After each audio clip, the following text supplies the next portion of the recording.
Hi everybody. இன்னைக்கு நம்ம சேனல்ல என்ன வீடியோ பார்க்க போறோம் அப்படின்னு பார்த்தீங்கன்னா, கிட்னில ஸ்டோன் வரதுனால இந்த ஃபுட் எல்லாம் சாப்பிடக்கூடாது. நெறைய கால்சியம் ஃபுட்டே சாப்பிடக்கூடாது அப்படின்லாம் சொல்லுவாங்க. என்ன ஃபுட் சாப்பிடுறதுன்னே நமக்கு தெரியாது. அடிக்கடி அந்த கிட்னில ஸ்டோன் வரக்கு பிரச்சனைகள் வந்துகிட்டே இருக்கும். உங்களுக்கு முக்கியமா ஒண்ணு நான் சொல்லிக்கிறேன். கிட்னில ஸ்டோன் வருது அப்படின்னா, நீங்க இப்ப யூரின் பாஸ் பண்றீங்கன்னா, நீங்க யூரின் டெஸ்ட் குடுப்பீங்க. ஸோ அவங்க அந்த லேப்ல டெஸ்ட் பண்ணிட்டு, இது புரோட்டீன் ஸ்டோனா? இல்ல கால்சியம் ஸ்டோன் அவங்க என்ன மாதிரி ஸ்டோன் அப்படின்னு சொல்லிட்டு அவங்க கண்டுபிடிப்பாங்க. அந்த மாதிரி ஃபுட்ஸ் மட்டும் கொஞ்சம் அவாய்ட் பண்ணிக்கோங்க. சரிங்களா?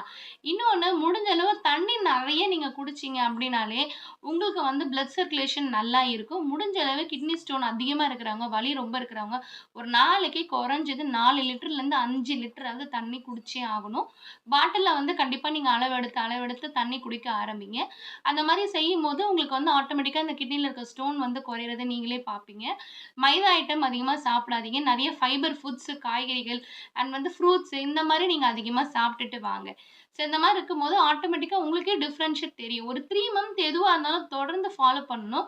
அப்பதான் நீங்க அதுலருந்து வெளில ரிலீஃப் ஆகி வர முடியும். சரிங்களா? என்னோட டிப்ஸ் கண்டிப்பா உங்களுக்கு யூஸ்ஃபுல்லா இருக்கும்னு நெனைக்கிறேன். என்னோட சேனல சப்ஸ்கிரைப் பண்ணுங்க, சப்போர்ட் பண்ணுங்க. Thank you so much.